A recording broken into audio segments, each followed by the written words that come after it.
How can we empower our local communities to play more and a bigger role in the fight against crime? Can making more of our parish councils perhaps be the answer? My name is Chris Nelson. I hope to be the next Police and Crime Commissioner for Gloucestershire.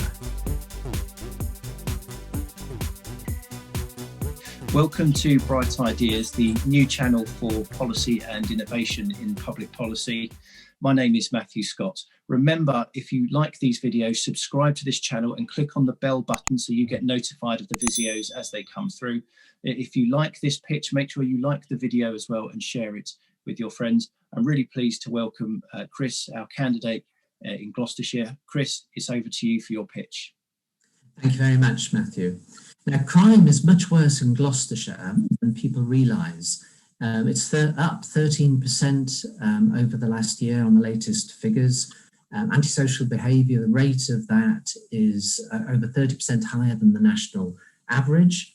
And the rate of residential burglaries is the worst in the southwest, and we have over 90 crime hotspots in the county. Now, we've got the 20,000 extra police coming, a national initiative, which will help, but will it be enough? I don't think so. I think we need to do more. And I think we need to use our parish councils. Now, I used to be a chairman of my local parish council and did excellent work in the community. So I know what parish councils can do. And what I would do if I was elected, I'd get out there and talk to over 250 odd parish councils that we have in the county and brief them in groups around the county and talk to them about three ideas I've got. Obviously, I'd talk about police and crime. I'd listen to what their views about crime are, because we don't listen enough to our community. But the three ideas that I would want to engage with them are to do with specials, speeding, and the use of social media. First of all, on specials, I would like a parish council to go out and recruit a local volunteer to be a special constable. We would train them, put them back into their community. And I would hope they would be semi-retired, lots of spare time. They've lived in the community for a while. They really know their community and therefore can play a useful role. I'm not after someone who could just see it as a way into the police force. I want someone to stay as a special, stay in their local area. And depending upon how much crime there is in a parish, you could have a number of specials grouping together for support. And I would want them to use things like community Facebook pages, WhatsApp to pass intelligence, and also to get out into their community and have police surgeries. So, for instance, when I was a chairman of the parish council, I had a little pop-up device, and I'd go into my supermarket, pull up my pop-up, and then people would know immediately what I was about. It would help, obviously, with a special because they're in uniform. But I think a little pop-up tells people what it's about. And another thing I used was a street surgery, where you deliver leaflets in every house in a street saying, "You'll be back in a week. And if you want to talk about crime, put the leaflet in your window, and then you can knock on the door and you know that they want to talk to you about some crime issue." So that's my first idea. Second idea is speeding. I know so many parish councils complain about speeding in their areas. It's a persistent problem. It's not easy to solve. Now, there's plenty of new technology out there, little boxes that you can attach to lampposts that can monitor what cars are up to, can take photographs of speeding, send the information automatically to the local force who sends out a warning letter. And if that could work and stop the speeder, but it might not. So you then use that information to deploy enforcement cameras to give fines out, and hopefully that will stop the speeder. And the deal I would do with the parish councils would be perhaps matched funding to buy the boxes, to assist them, to facilitate it. And I think that would go down really well. My final idea to talk to the parish councils about is neighbourhood watch and community alerts. Both of those schemes are excellent, but in the county, it's only maybe 1 in 6 households that use those means of reducing crime. Community alerts on emails, I think is fantastic to spread information about local crime and also to give prevention advice. So I would engage with the parish councils, get them to reach out to their communities to get a bigger take-up for those two initiatives. Now, will parishes want to be involved? Big question, I know. But when I look at what's happened over the pandemic and the amount of people that have stepped up to the plate and volunteered, for instance, I volunteered on the vaccination programme. We've got hundreds and hundreds of people who want to be involved with vaccinations. And I think something important like fighting crime, I think people are interested and would want to be involved. So by engaging parish councils, I really sincerely believe we can reduce crime. We can make our communities better and stronger and make communities safer. Well done, Chris. That's a really interesting plan, and I'm sure people in Gloucestershire would be really interested to hear those ideas. Parish councils obviously do a lot of work in their local communities. Have you engaged with any already about this idea? Obviously, you have links to them. Yes. Have you already been receiving some support from them for this plan? Yes, obviously I've been running in this campaign for a good year, and during that year, when I'm allowed out, I've been talking to parish councils and got a lot of good feedback, particularly on the speeding side of things. The specials is something that would take a little bit more work. And I think I would, once elected, I would need to work with my office and with the force to develop a strategy that works, that makes sense.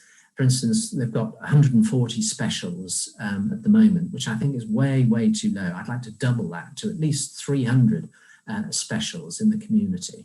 And together with 150 odd police officers that will come as part of the 20,000 uplift, that would be a major, major increase of bobbies on the beat, boots on the ground, and make a huge, huge difference.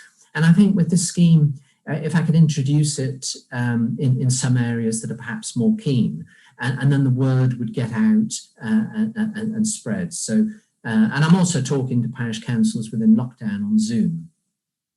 That's really good. And a lot of parishes, of course, have gone online. With regards to speeding, of course, there's a very big community element to it, as you quite rightly say. And a lot of this will rely on people volunteering for Speedwatch, volunteering for specials. What's your pitch going to be to those volunteers? How will you make sure that they feel valued and part of the process? The key is the link to the force. Some forces, I think, look at speeding and some of these new technology systems that are out there. They get worried that it's going to create extra work for them, and they can sometimes be reluctant to engage and work with the local community. So I think as a commissioner, I would have to put more resources into the police force so that they don't see it as another burden on their back. And what I'd like to see is police turn up at parish council meetings more often. They used to do it in my parish council, and then they pulled back. And that lack of involvement, it doesn't go down well within a community.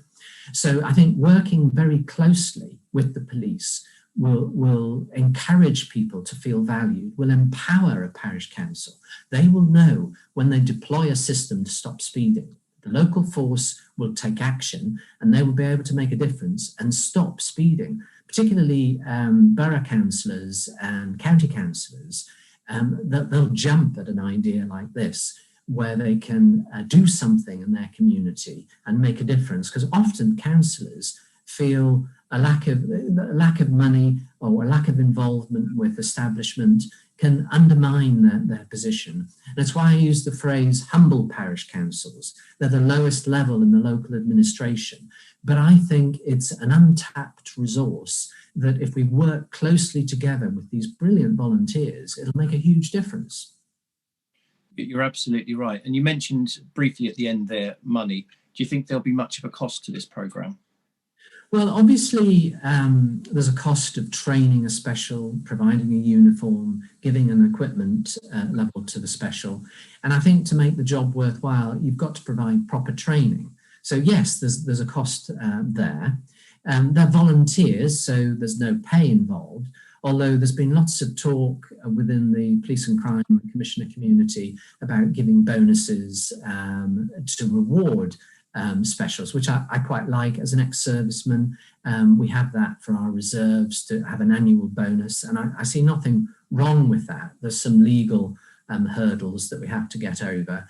And the pop-up that I talked about for surgeries, a few £100 there.